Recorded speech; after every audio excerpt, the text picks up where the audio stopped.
So we've looked at the reduction of ketones and aldehydes. Let's look at the reduction of imines and nitriles. So in both of these cases, we can use our lithium aluminum hydride to do the reduction. But in an imine case, we can just use, we can also use sodium borohydride. We're not limited. So here's an example of a reaction of an imine being reduced. And I'm going to draw it with sodium borohydride, but we can also use lithium aluminum hydride because it's a more powerful reducing agent. So anything that sodium borohydride can reduce, lithium aluminum hydride will definitely do it. We'll just run this in a little bit of ethanol here, and we'll make the corresponding secondary amine in this case. So we've reduced that double bond down to just the single bond there. Now, we could also use the lithium aluminum hydride. So I'll just write it like this.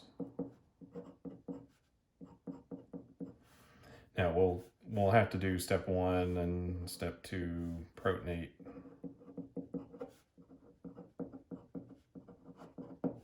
Same kind of thing, right? And we will not be able to use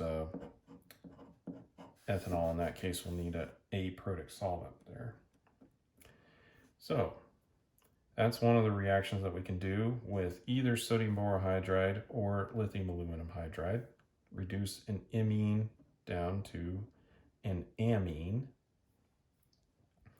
We can also do a reduction of a nitrile.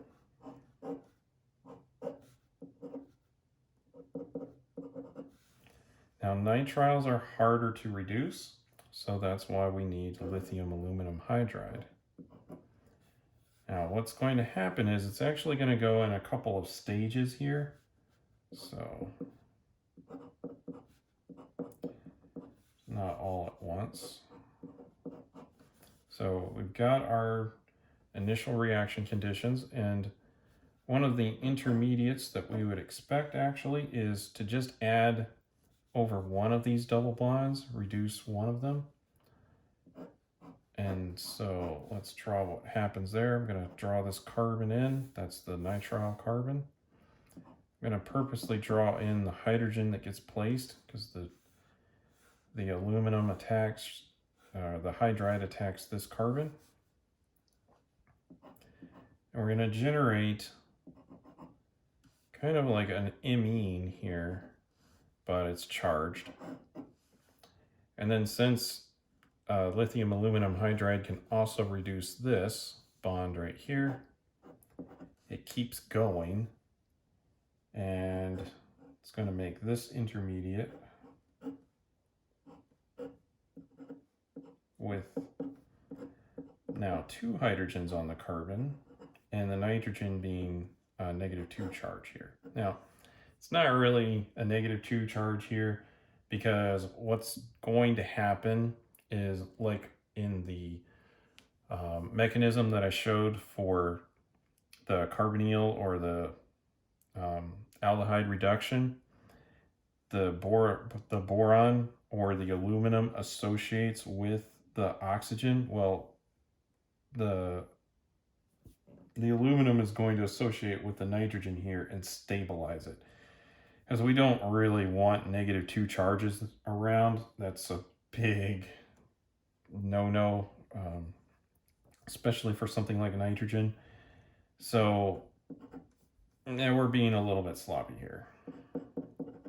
So we'll add some water to this, and we should end up with the amine, which is now primary amine. So you can make a primary amine from the nitrile. Now, this is nice because we can add a nitrile onto something using and substitution reaction, right? Nucleophilic substitution, SN2.